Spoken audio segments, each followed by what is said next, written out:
This podcast is for educational and entertainment purposes only. Nothing stated on it, either by its hosts or any guests, is to be construed as psychological, medical, or legal advice.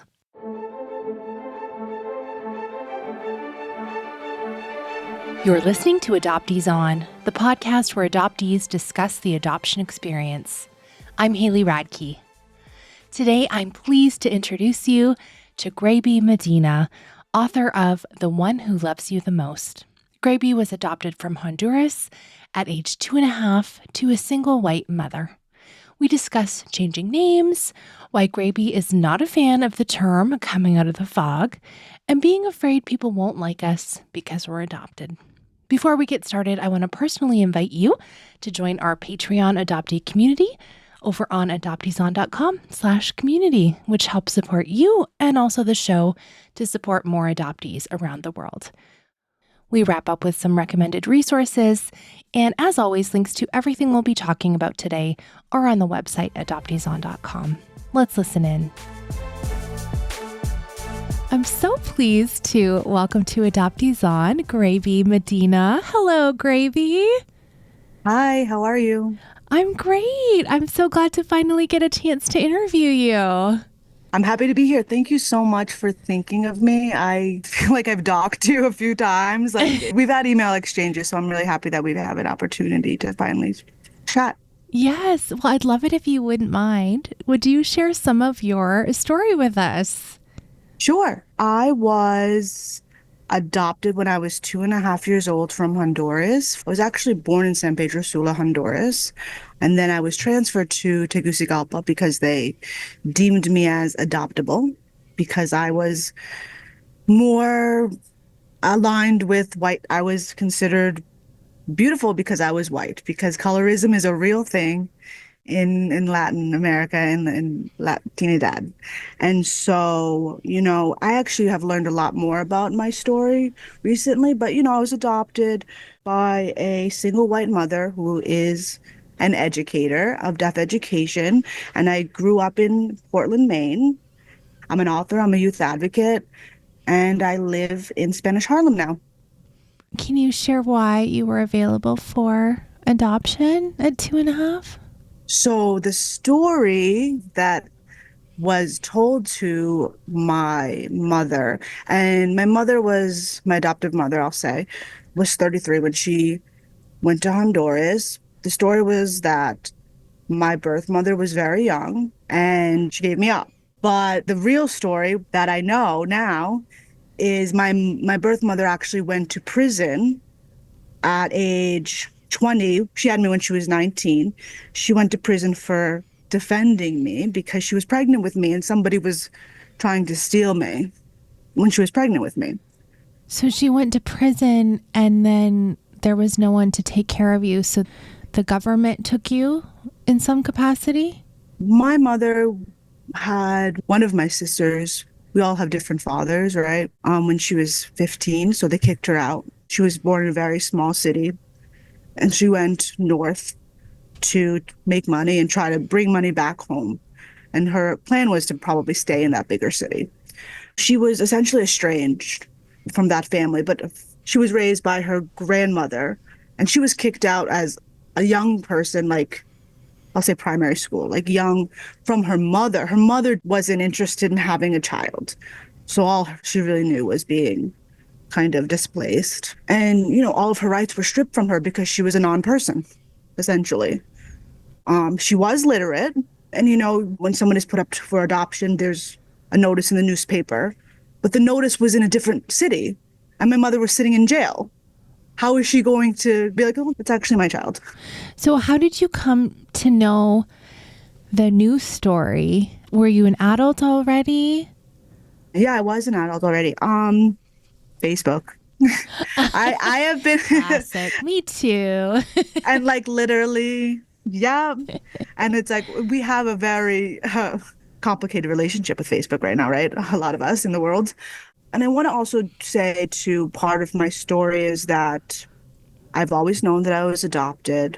I've always had my paperwork. I've always known what my name is. And so even when I was a child, like 9, 8, 7, 6, I was looking for my birth family. And my mother was like, go for it. But we didn't have Facebook back then. If I was 7 and I had Facebook, you know what I mean? I probably would have found my birth mother. But I came to know my story because I went on like an affinity group for that small town that she grew up in.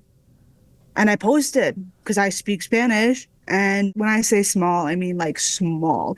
And like, obviously the population has gotten bigger since then. So when she grew up in the 70s, everyone knows everyone. They're like, oh, that the White House by the church. Yes, of course, we know them. Right. So they knew exactly who I was talking about. And my aunt, I guess, messaged me. So have you been able to connect any further with family members there? Yeah. So, what's interesting is that I wouldn't say interesting, but I was actually literally moving to New Orleans as this was happening because I wasn't expecting it to be real. Do you know what I mean? I wasn't expecting to actually for somebody to be like, "Oh, yes, that is I." And so I did. I connected, and they actually didn't believe me that I was who I said I was because I have the same name spelled differently as my younger sister, my sister who is, so I'm going to be 38, my younger sister Greiby, that spells it with a Y, and she's 25. Same exact name, middle name too, a little spelled a little differently. And she's a character, I'll say. And so they thought that we were like they were being punked. And I kind of look like her, doing me, or she looks like me. Oh. So a lot of it was me trying to convince them that I was who I was. And I'm literally, there's moving people coming in and out of my apartment. And I was like, can we talk later? And then they were like, well, we're your family. Don't you want to talk now? I'm like, sure. But you know what I mean? So we had to put a pin in it. Well, I think that's such a good observation for people, right? With the reunion things, like it happens during our real life. Yeah. You're moving and all of a sudden the messages are coming in. Yeah. Yeah. Did your mom keep your original name then? Like, were you named Greiby at birth? No, I wasn't. I had an Italian name, a very long hyphenated Italian name, which is, I love that name. But she actually was going through Hurricane Gabrielle when she went to Honduras, and that's why she named me Gabrielle. That was my former name. And she kept my mom's name, Alicia, for my middle name. So I thought it was beautiful, but when I got older and I actually reclaimed my name like in 2020, so pretty recently. But I think probably when I was like 16, 17, 18, I told people to call me Greiby. Like, do you know what I mean? Like, people called me that. I changed my name to get Okay. all different types of names. And, that was just something Yeah. that I did. So your biological family, you were named Greiby then? Correct. Yes. Okay. And now Yeah. you've renamed yourself that. Okay. Yes. Yeah. Oh, that's interesting. So then your mom chose to name your younger sister Greiby as well. Yeah. And the story with that, by the way, is actually kind of sad. But as a writer, you kind of transmute sadness into art. But she knew she was not going to see me again. She got out of prison. She again was not believed. We have the family curse is not being believed. She was not believed that I existed because they're like, well, you weren't. What do you mean you're pregnant? I don't see a baby. And so she named my younger sister Greiby to remember me because she knew she would never see me again. And then she died when I was 12. So she died at age 33, which is interesting because that's when my mom adopted me. Right. Oh, I'm sorry. Yeah, she had a very hard life. I mean, poverty killed my mother. That's what I say. Yeah. Well, and that's why you were available for adoption, Exactly. right? Poverty. Yeah. So have you gone back to Honduras? I have. I've gone back 3 times at least. The first time I was volunteering at a nonprofit organization on the coast in La Selva, and I had a terrible time actually because a lot of people had different opinions about why they wanted to be there, and they didn't really recognize or appreciate that I was literally Honduran, and uh, my profound reason for being there might be different than theirs. And so I was only there for 3 or 4 months, but I was friends with this woman who owned a bar or a restaurant on the beach, and I just sat there all the like almost every day and hung out with her and her family and had fried fish and chips. But I've definitely it's interesting that you asked that question because I often feel like when I go back, because I've gone to Latin America multiple times, but I feel like when I go, I'm not appreciated for, I'm not saying like appreciate, like appreciate me, but like I'm not seen as a literal Latin American because I am so Americanized. And so we Mhm. have people from Norway, Sweden, whatever, international students who might be doing missionary work, whatever they're doing. And I speak fluent English, and maybe my Spanish wasn't as good as it is now, and I'm just this person that is from Maine. And so it's like, okay, got it. So definitely been back. And when I was there, actually, it was really beautiful because the that woman that I was just talking about, her husband was one of the local taxi drivers, and he wanted to help me find my birth family and like get my ID and like do these certain things. But like I was supposed to be volunteering. Like I was not supposed to be doing these things. Were you ready to search then? Like, Absolutely. did you wanted to? Yeah, Okay. I feel like I have OCD. So there's like always like this PI in my brain, like a private investigator in my brain. And I'm very good at compartmentalizing as well. So I was like, let's go, let's do it, go time. But at the same time, I'm like, I need to be at my post. I'm volunteering. So we didn't really get to, that didn't come into fruition, unfortunately. And then, I did leave because the environment was strange to me. And then all of a sudden I ended up adopting 12 kittens. So yeah, So, what was it like growing up in Maine? Maine is beautiful. Maine in itself as a state is a beautiful state. I loved being a kid before I went to kindergarten, before I entered school. I loved being with my mommy, you know what I mean, as a child, and being coddled by my mom and being safe with my mom. I loved that. When I got to school, then when started meeting people, school was very difficult because I had cerebral palsy. I had surgery when I was 5 or 6 years old. So I was literally recovering from surgery. I was in a wheelchair for probably 8 weeks. I was in casts, I was in braces. I was bullied a lot for various reasons, for being adopted, for looking different. Maine right now is probably the second whitest state in North America. Vermont takes the pie for that. Yep. And I will say too that Portland, Maine is, contrary to popular belief, pretty diverse. The high school that I went to, we spoke over 200 languages because we do have a lot of immigrants that come to Maine for various reasons because we do have some really great resources. So, you write in your book, and we'll talk about it a little bit later, but about this group of kids that come together. And so, I know community and friendship's really important to you. Were you able to build that for yourself as a teen or even younger? Yeah, I mean, good eye. Yes, yeah.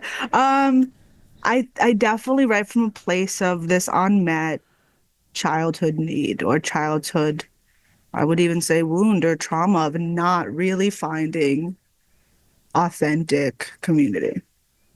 I did find it in a couple of friends, but I don't think I ever had like a breakfast club like community. I think that's kind of fantastical. And if people have that, I hope they do. That's awesome. In high school, I think this is the funny thing. I played sports all through from like second grade till I graduated high school. I was very good at sports, upper body, because I have CP, right? Okay. What did you play? I played softball, lacrosse, swimming. Couldn't do basketball. I tried. I was like, I can't run, guys. And then I did ice hockey and field hockey. So I was always playing sports. When you're in sports, a lot of times the default is you're popular. And I'm funny. So I used humor. I was actually a lot funnier than I am now, folks. I'm a little traumatized. I did have a group of friends quote unquote, like, you know what I'm saying? Like, sure, clicky people that like I could sit at lunch with, but I didn't really particularly agree with a lot of the things that they did, and I would often be like somebody that would float around and just talk to everybody. So in our previous discussions and emailing back and forth, you mentioned to me that you weren't out of the fog. You were never in a fog.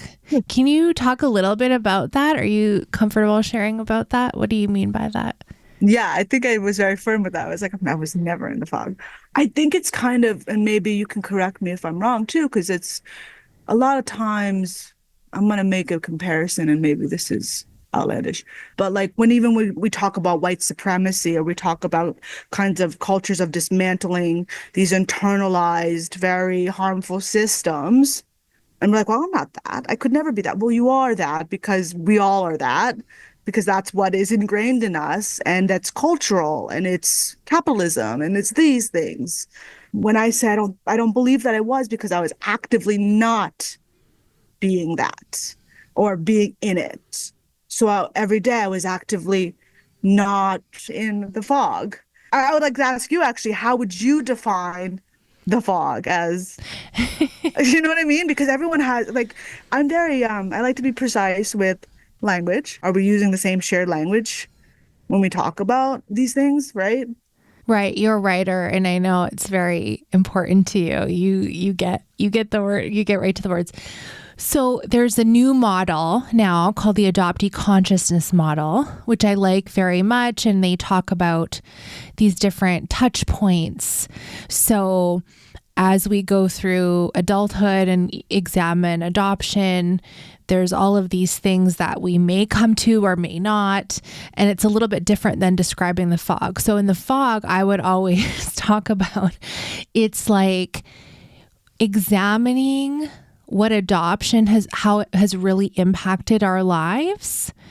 And you're coming into awareness of that. And so I think the problem a lot of people have with that language is it's like, well, you're either in or you're out. And that's not really how it is. You know, like 8 years ago, I would say, oh, I'm out of the fog. And here I am 8 years later being like an activist to like help more mothers keep their babies, and how can we, you know, fully engage in family preservation work and those kinds of things.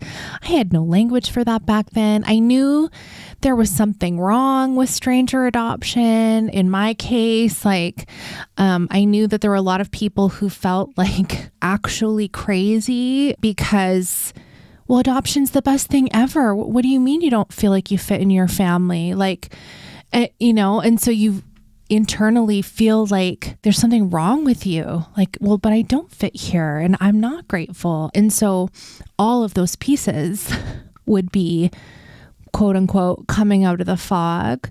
Or the adoptee consciousness model is really interesting. We'll link to it in the show notes for folks who want to have a look at it and engage with it a little bit more with the different touch points, because it's much more helpful and not as linear, because it's not linear, right? Right. And Yeah. when you were talking about that too, I think in tandem and also complementary to that, I'm thinking of grief and how grief is just non-linear. You're not, I'm not grieving Exactly. anymore yet. Well, you know, sometimes we are, and sometimes we're not, and sometimes we think we're not. And it's just not linear And grief looks so different. for everyone. Yeah. Yeah. And every day. Exactly. Exactly. Like you could have memories of your loved one and it brings joy to you because you know, are delighting in some past thing, reliving. And then the next day you're like, oh my gosh, like they're not Yes, I could here. never look at you again. Like, don't. Yeah. Yeah, yeah. Right. Yeah, yeah, Right. yeah, Yeah. absolutely. So it's really about nuance and yeah, I think it's very complex. So It sounds yeah, like to me, I don't want to no, put no, words in your mouth. do it. It sounds like to me I'd love it. that your mom was really good at talking to you about adoption, talking to you Yes. about being Honduran Yeah. and all of those things.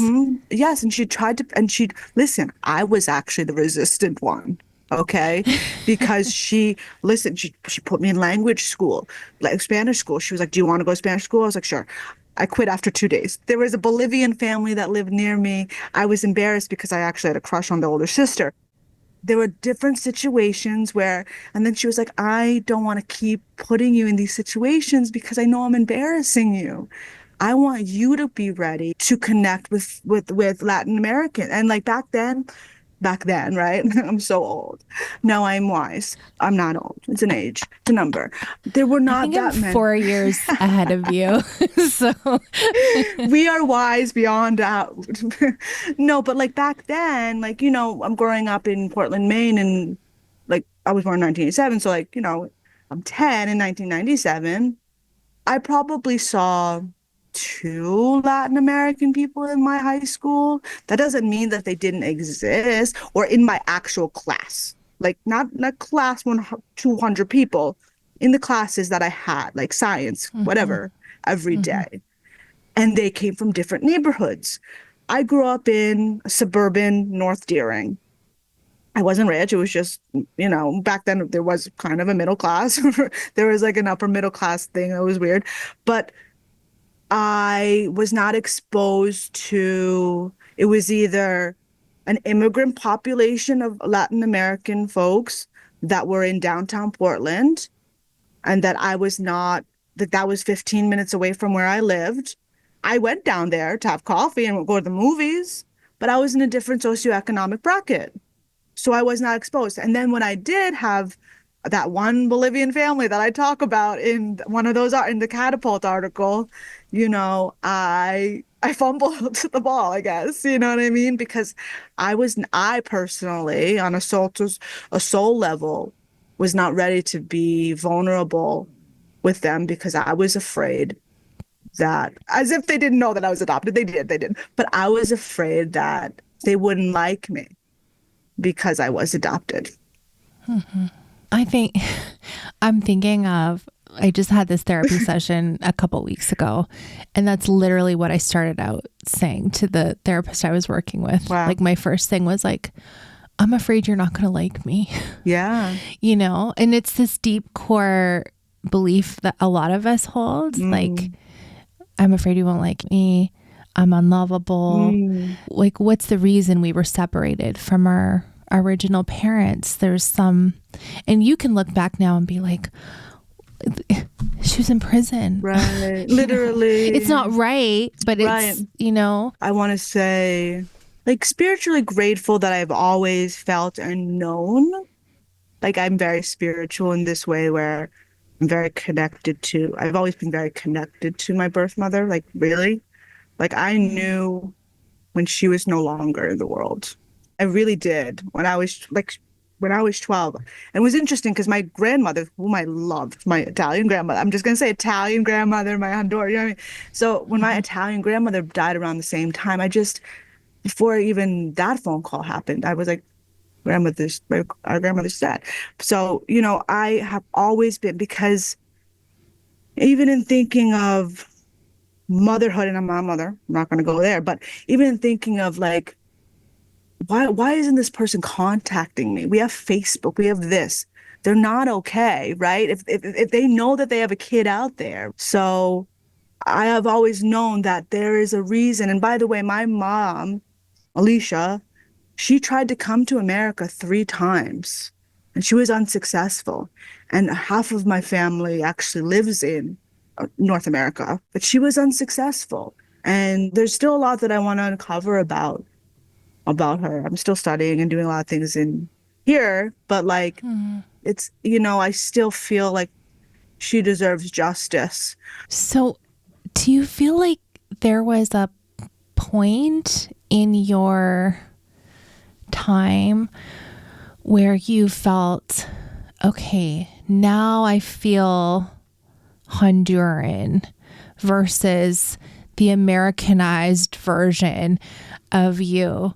Or do you still feel just like a mix of identities? And you were talking about the first time you went to Honduras and people were like, you're not from here. How about the third time? Did you ever feel like you belonged there or you were from there? Oh, I mean, listen, I have definitely felt like that. Okay. Different things and I think it's like, Honduran people, and not that you're saying this, right? But like it depends on who I meet and where I am locally, right? In the physicality of Honduras. Like I could be in Tegucigalpa and they're like, oh, I totally get it, for sure. Like, because there could be international students that are coming back and visiting family, and they're like, yeah, I get it. We're third culture kids or whatever it is. At this end of the day, it's what they're projecting onto me. And I've literally have always, as long as I can remember, and I have a very good memory, I like to remind people, I've been proud of who I am, where I come from, and the things that I don't know about myself. Since kindergarten, since first grade, since I did my Star of the Week and, begged them to let me go first and talk about Honduras. You know what I mean? So, but then I was shut down, and I'm not going to mention her name because she's still around, and she raises her hand and she says, yeah, that's nice, but where's your dad? Why don't you have a dad?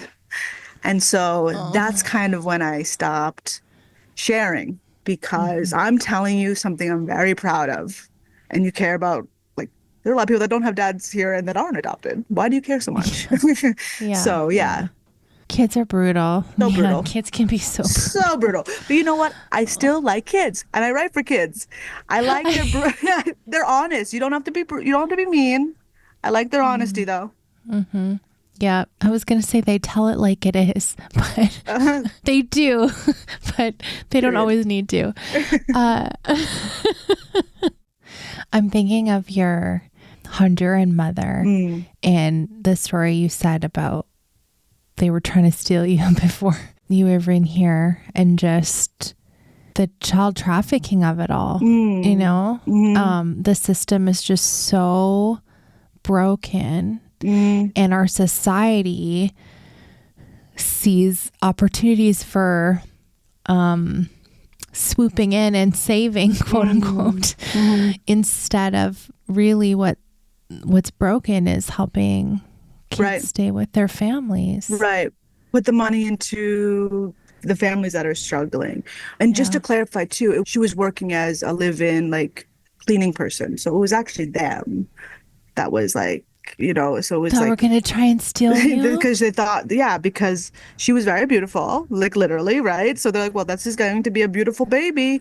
We own you, literally. We feel like we own you. And yeah, it's very traumatic. And it's like, good thing I can compartmentalize, but no woman, no person deserves to be separated from their loved one in any way like that, obviously, and Mhm. in any way, period, to their biological loved one.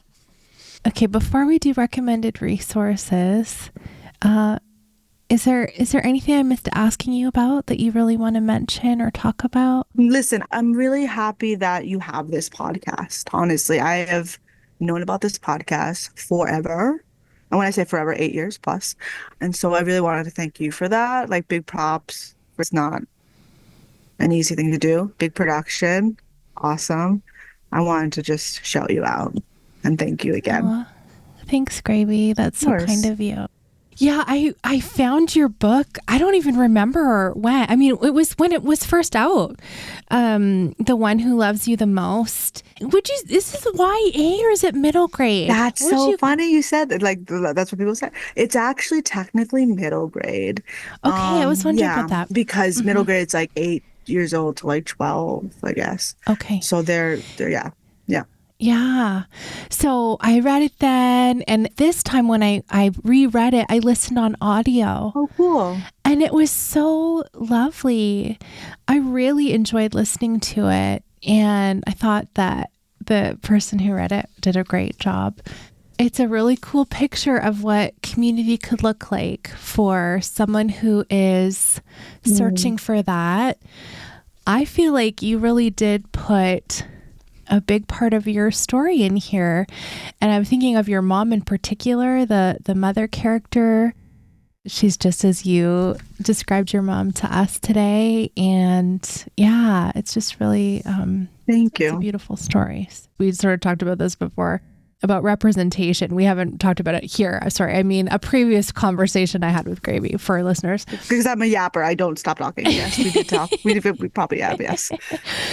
I love that you wrote a book that maybe you needed when you were in school. So Absolutely. I think absolutely I did. Yeah. And I hope that young people continue to read my book. Teachers, if you're listening, librarians.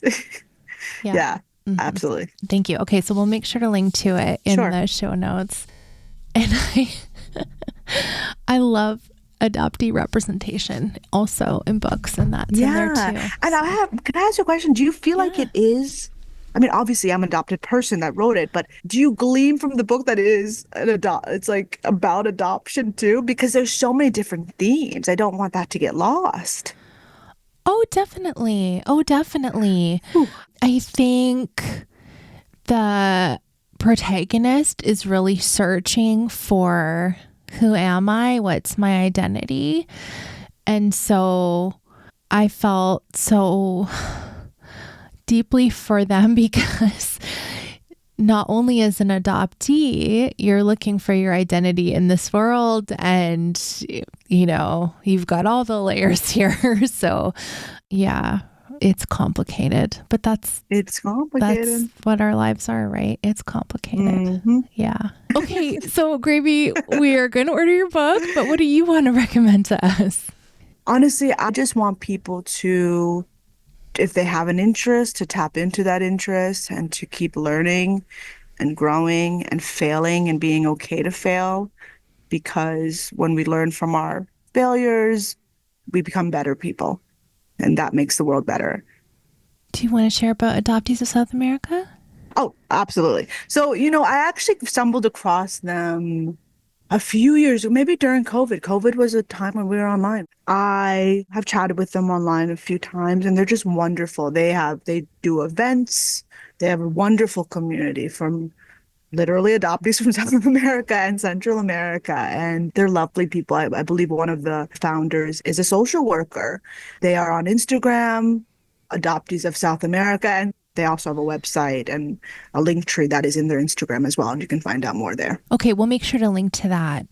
Yeah, I think especially for adoptees, like when you're looking for community and whatever kind of supports you need, like if you're searching or in reunion or you're trying to navigate, inter-country searching, like all of those kind of things, it's really cool to connect with adoptees who are adopted from the same country you are or similar region. Yeah, and also I'll say just as like a sidebar or like a note about that is like look at who they follow and who likes their posts, because a lot of times there are a lot of different new collectives, I'll say, organizations for adoptees and by adoptees. And maybe that's a community for you too. Definitely. Well, thank you so much for talking with me, Greiby. It's such an honor. And I won't ask where people can connect with you online since you're offline. I'm so mysterious. You're mysterious, but we will link to your book and a couple of the articles that you've written so people can read your work there. Cool. Thank you.